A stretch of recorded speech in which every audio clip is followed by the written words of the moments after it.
One నేనొకడినే movie అంటే చాలామంది అంటుంటారు అఫ్కోర్స్ అది ఆ టైంలో వచ్చి ఇక్కడి ఆడియన్స్కి మేబీ అంతగా అది రీచ్ అవ్వకపోవడానికి హాలీవుడ్ స్టాండర్డ్స్ అని ఇలా చాలా మాటలు వింటూ ఉంటాయి.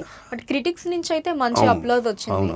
ఆ మూవీ రిజల్ట్ గురించి మీరేం చెప్తారండి? అంటే యాక్చువల్గా ఏంటంటే ఆ సినిమా అది హిట్ ఫ్లాప్ పక్కన పెడితే ఇప్పుడు మామూలు మహేష్ బాబు, సుకుమారు ఇట్లా ఒక పెద్ద కాంబినేషన్తో ఒక ట్రైలర్ రిలీజ్ అయింది. అది ఆల్మోస్ట్ జేమ్స్ బాండ్ మూవీ లెవెల్లో ఉంటుంది, యాక్షన్ సీన్ కట్స్ అవన్నీ కూడా. సో థియేటర్కి వెళ్ళే ప్రేక్షకుడు ఏంటంటే ఒక action movie, complete packed movie చూద్దామని చెప్పేసి థియేటర్కి వెళ్ళి కూర్చునేసప్పటికి అక్కడ దాని కాంట్రాస్ట్గా ఒక సైకలాజికల్ పేషెంట్ అయినటువంటి హీరో కథ చూపించాం. సో ముందు షాక్ అయిపోయాడు, నేనేంటి ఈ కథ చూస్తున్నానని. షాక్ అయిపోయి బయటకు వచ్చి అతని ఎక్స్పెక్టేషన్స్ ఎప్పుడైతే అంటే ఇటున్న ఎక్స్పెక్టేషన్స్తో సినిమాకి వెళ్ళినప్పుడు అటు కనిపించింది సినిమా. దాంతో బయట రాగానే బాలేదనేసాడు. ఎప్పుడు మార్నింగ్ షో. నెక్స్ట్ డేకి అవును ఈ సినిమా కొత్తగా ఉంది కదా అని. మీరు చూడండి, ఫస్ట్ టైం చూసిన బాగాలేదు అన్నవాడు రెండోసారి చూసినది బాగుంది అని చెప్పి అలా అభిమానులు పెరిగిపోయారు దానికి. కానీ ఆ ఫస్ట్ డే టాకే అలాగా 4-5 నిలబడడంతో సినిమా ఫ్లాప్ అనే దీనికి వచ్చిందన్నమాట. యాక్చువల్గా ఈ స్టోరీ జనాలకు అర్థం కాకపోవడం కాదు, లేకపోతే హాలీవుడ్ లెవెల్లో ఉన్న జనాలు ఆదరించడానికి కాదు, అంటే ప్రజెంట్ చేయడంలో ఏమైనా తప్పు జరిగిందా ఏమో డౌట్ నాకు అంతే. అంటే బిగినింగే మేము ఈ సినిమా ఒక సైకలాజికల్ థ్రిల్లరు ఇట్లా మేము కనుక ప్రజెంట్ చేసి ఉంటే ప్రేక్షకుడు ఏ ఎక్స్పెక్టేషన్స్ పెట్టుకోకుండా లోపలికి ఏదో కొత్త సినిమా చూస్తున్నాము అనుకుని లోపలికి వెళ్ళి ఉంటే సినిమా నచ్చి ఉండేదేమో.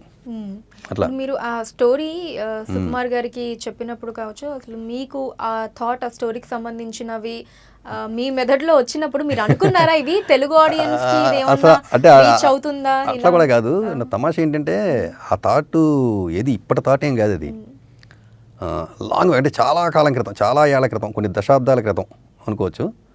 యండమూరి వీరేంద్రనాథ్ గారిది ఒక నవల వచ్చింది, స్వరబేతాళం అని చెప్పి. అందులో క్యారెక్టర్ ఉంటుంది, గిరి క్యారెక్టర్ పేరు, ఒక విలన్ కైండ్ ఆఫ్ క్యారెక్టర్ అనమాట. ఫస్ట్ టైం నేను నా లైఫ్లో స్కిజోఫేనియా అనేటువంటి వర్డ్ అందులో చూశాను. ఆ తర్వాత కొన్నేళ్ళకి ప్రైమల్ ఫియర్ అనే మూవీ వచ్చింది, ఎడ్వర్డ్ నార్టన్, రిచర్డ్ గేరీ అనుకుంటా. యాక్చువల్గా అది విలన్ ఏంటంటే మల్టిపుల్ పర్సనాలిటీ డిజార్డర్ ఉన్నట్టుగా నటించి చట్టం నుంచి తప్పించుకోవడానికి నాటకాలు ఆడుతూ ఉంటాడు. అదే ఆ మూవీ యాక్చువల్గా. సో ఇందులో ఏంటంటే ఆ కైండ్ ఆఫ్ పేషెంట్స్ అందరూ కూడా విలన్స్. సో అట్లా కాకుండా ఈ క్యారెక్టర్ హీరోకుంటే ఎలా ఉంటుంది అనేది అప్పుడే ఎవరైనా చేస్తే బాగుంటుంది. ఇండస్ట్రీకి వచ్చిన తర్వాత ఈ జగడం అది షూటింగ్ జరుగుతూ ఉన్న టైంలో షూటింగ్లో సుకుమార్ బిజీగా ఉండేవాడు. నేనేం చేయాలి అప్పుడు కూర్చొని, అంటే ఎవరైనా చేస్తే బాగుంటుంది అనుకున్న సబ్జెక్ట్లో అప్పుడు ఆలోచించడం మొదలుపెట్టాను. అందులోంచి వచ్చింది నేను ఒక్కనే. యాక్చువల్లీ అంటే ఇది తెలుగు ప్రేక్షకులకి నచ్చుదా, తెలుగు ప్రేక్షకులు ఎందుకు నచ్చదు? ఎందుకంటే ఇంతకంటే డిఫరెంట్ స్టోరీస్ చాలా ఆదరించారు. తెలుగు ప్రేక్షకుల టేస్ట్ని ఇప్పుడు కూడా తక్కువ అంచనా వేయద్దు.